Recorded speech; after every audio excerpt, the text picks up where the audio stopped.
berkaitan dengan mukadimah yang tadi, bahwa adanya wabah, adanya penyakit, adanya petaka, adanya gempa, adanya bencana, itu semua tidak lepas dari perbuatan dosa-dosa manusia.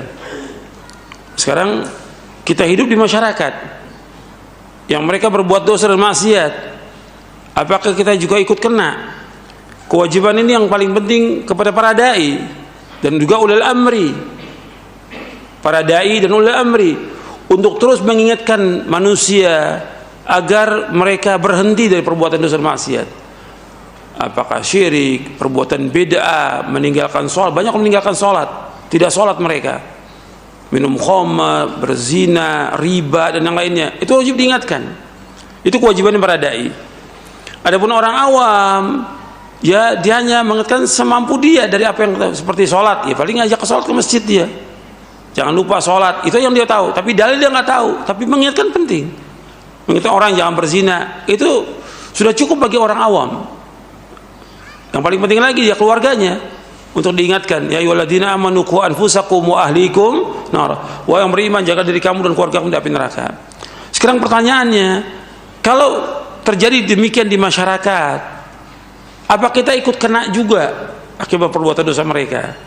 Allah sudah ingatkan dalam surah Al-Anfal di ayat 25. Ingat, dalam surah Al-Anfal ayat 25 Allah berfirman, wattaqu fitnatan la tusibanna alladziina zalamu minkum khassa wa'lamu annallaha syadidul iqab.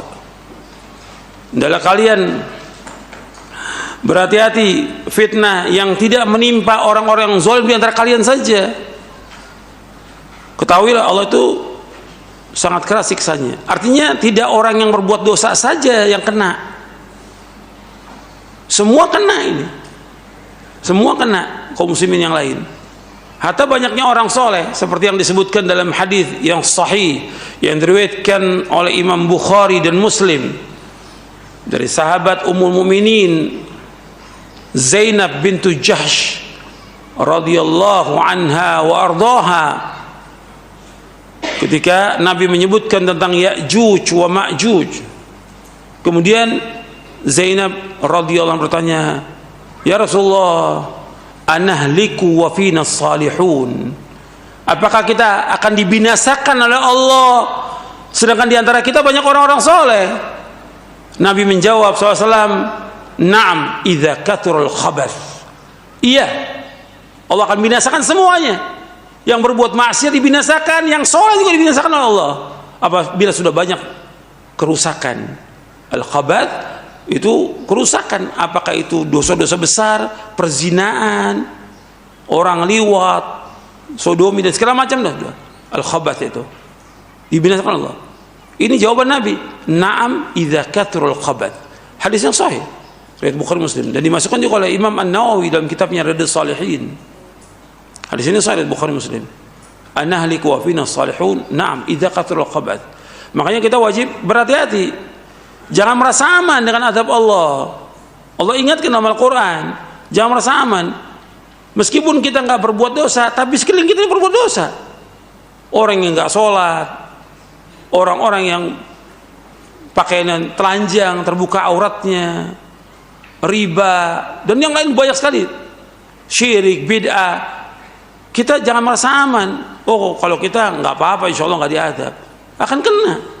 Kan Allah menyebutkan di dalam surah Al-A'raf, afa amina alul qura ayatihum ba'suna duha wa hum yal'abun.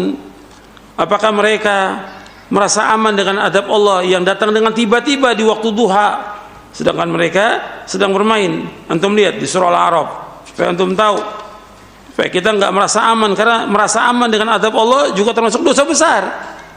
Merasa aman dengan adab Allah termasuk dosa besar. Allah berfirman dalam surah Al-A'raf ayat yang pertama, ayat 96 dulu, berkaitan dengan negeri ini. Walau anna ahlal qura amanu wattaqaw la fatahna 'alaihim barakatin minas sama'i wal ard walakin kadzdzabu fa akhadnahum bima kanu yaksibun. Seandainya penduduk desa, penduduk kota, penduduk negeri mereka beriman dan bertakwa kepada Allah, maka Allah akan buka kepada mereka berkah-berkah dari langit dan bumi. Tapi mereka mendustakan, kami siksa mereka dengan sebab apa yang mereka lakukan. Jadi kalau negeri ini mau aman, mau bahagia, mau barokah negeri ini, ajak orang untuk beriman, untuk masuk ke dalam Islam. Ajak mereka untuk bertakwa kepada Allah. Ajak mereka untuk melaksanakan perintah Allah, menjauhkan larangannya. Ajak mereka untuk taat kepada Allah dan jauhkan perbuatan dosa maksiat. Maka akan barokah negeri ini. Kemudian Allah ingatkan setelah itu di ayat 97-nya, afa amina alu qura ayatihum ba'suna bayatan wa hum naimun. Apakah penduduk desa itu merasa aman dengan datangnya azab kami di waktu malam dalam keadaan mereka sedang tidur?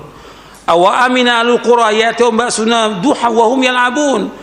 Apakah penduduk desa, penduduk kota itu merasa aman dengan datangnya azab kami di waktu duha, di waktu siang, di waktu pagi seperti ini, sedangkan mereka sedang bermain? Afa aminu makrallah fala ya'manu makrallah ilal qaumul khasirun. Apakah mereka merasa aman dengan makar Allah, dan tidak ada yang merasa aman dengan makar Allah kecuali orang-orang yang rugi. Makanya kita jangan merasa aman dengan azab Allah. Tetap hati-hati. Orang beriman itu ada khauf dan roja, takut dia kepada Allah dan takut kepada azabnya, dan mengharap kepada Allah rahmat yang sangat luas. Itu orang beriman, nggak boleh merasa aman. Ya, itu jawaban saya.